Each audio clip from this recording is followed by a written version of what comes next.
What if Jeffrey Epstein wasn't just a disgraced financier, but the center of a network that stretched from billionaires to royal families to world governments?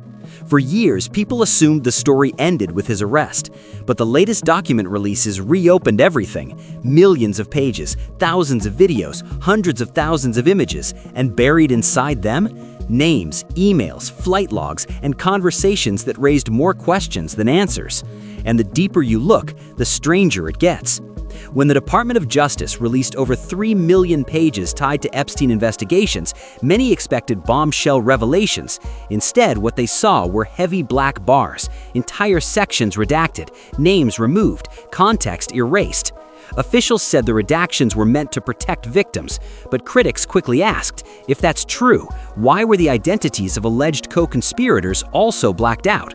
Within hours, online communities claimed they had uncovered previously hidden details. Lawmakers like Thomas Massie publicly stated that several powerful individuals had been concealed in the documents.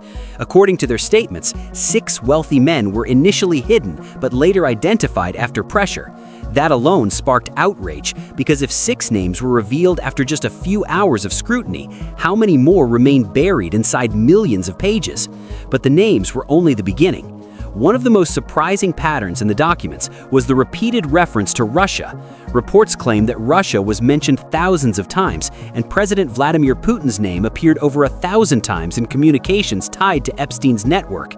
Now, it's important to be clear, mentions in documents do not automatically prove wrongdoing, but the frequency raised eyebrows. Records reportedly show Epstein made multiple trips to Russia and obtained business visas.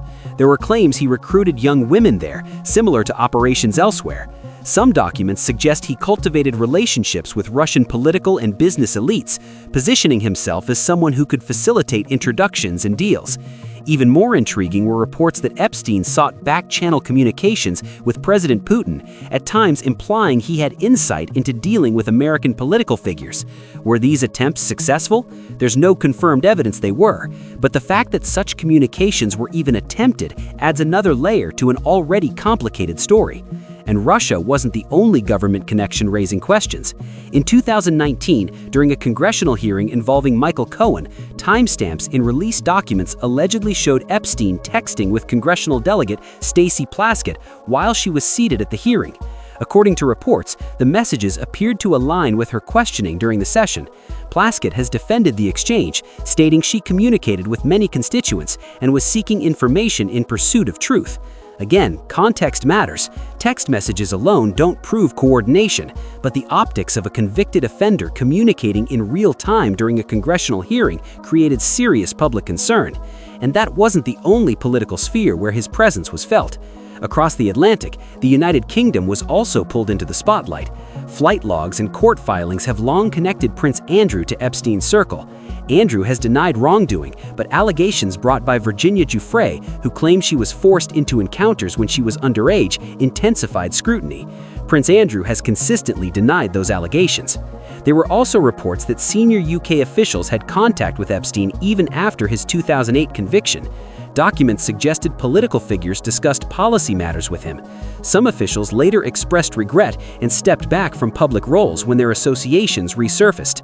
Again, association is not proof of participation in crimes, but the pattern was clear.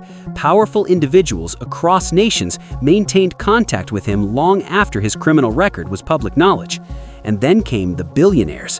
One name that repeatedly surfaces is Bill Gates. Emails allegedly written by Epstein referenced Gates in ways that sparked headlines. Some messages appeared to claim knowledge of private matters. However, it's critical to note that these claims came from Epstein himself, a man widely described as manipulative and deceptive.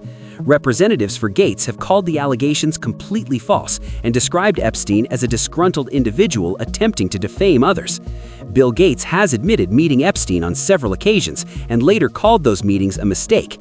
Melinda French Gates publicly stated she regretted the association and described feeling deeply uncomfortable after meeting him. Could Epstein have exaggerated stories to pressure powerful figures? That's entirely possible. In circles built on influence and reputation, even rumors can be weapons. And that brings us to another mystery: money. How did Epstein accumulate such enormous wealth? For years, that question has lingered without a clear answer. One of his closest financial relationships was with billionaire Les Wexner, founder of the company that once owned Victoria's Secret. Wexner granted Epstein power of attorney, an extremely rare move for a financial advisor. Wexner later stated he cut ties when allegations surfaced, and he has described himself as naive for trusting Epstein. Still, critics question how Epstein managed to build a financial empire with so little transparency. Was he simply a skilled networker, or was he operating as something else entirely? That speculation grows when looking at corporate connections. Kathy Rumler, former general counsel at Goldman Sachs, reportedly resigned after emails showed communications with Epstein that appeared more personal than previously acknowledged. Some emails referenced gifts and friendly exchanges. Rumler had previously indicated the relationship was professional. None of this proves participation in crimes. Once again, the pattern emerges: proximity to power, followed by distancing once the spotlight turns harsh. And perhaps the most fascinating part of this entire saga involves the people who refused to meet him. In 2017, theoretical physicist Lawrence Krauss purportedly introduced podcaster Joe Rogan to Epstein. Emails suggest Epstein expressed interest in meeting Rogan and described him as funny. Rogan declined. Later, Rogan has spoken publicly about being glad he never went. He described feeling that something about Epstein didn't sit right. In hindsight, that decision seems fortunate. Rogan has also discussed speculation that Epstein may have operated as an intelligence asset. Let's be clear, there is no confirmed evidence proving he worked for any intelligence agency, but the theory persists online. Some speculate he could have been used as a fixer, someone operating between governments, private elites, and institutions, a connector, a facilitator, a person who created leverage. That theory remains unproven, but the sheer number of high-level associations keeps it alive. At this point, it becomes difficult to separate confirmed facts from speculation. What we do know is this: Epstein maintained relationships with politicians, billionaires, academics, royalty, and corporate leaders across multiple countries. We know he was convicted of serious crimes. We know documents confirm his network was vast, and we know many powerful individuals now wish they had never been connected to him. What we don't know is how deep the network really went. Was he an isolated predator who exploited power structures? Or was he a node in something larger, a system of influence and leverage that still exists today? That question lingers, because history shows that power rarely disappears. It shifts, it adapts, it rebrands. Jeffrey Epstein may be gone, but the conversations around transparency, accountability, and elite influence are far from over. And maybe the most unsettling thought isn't what we've uncovered so far. It's what might still be hidden in those millions of pages, waiting to be fully revealed.